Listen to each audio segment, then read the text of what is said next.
Hello everyone, welcome to our channel. Today in this tutorial I will be walking you through how to see date and time of text messages on your iPhone. So let's get into the video.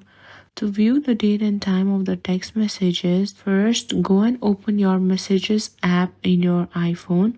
This is where all of your text conversation are stored. Next, select the conversation thread that contains the text message that you would want to check the time and date for. Within the conversation thread, tap the text and then slide it towards the left.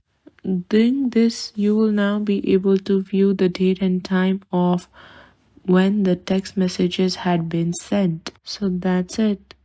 And this is how you can easily view the date and time of your text messages. If you found this video useful, please don't forget to give it a thumbs up and drop a comment down below, and also subscribe to our channel. Thank you for watching.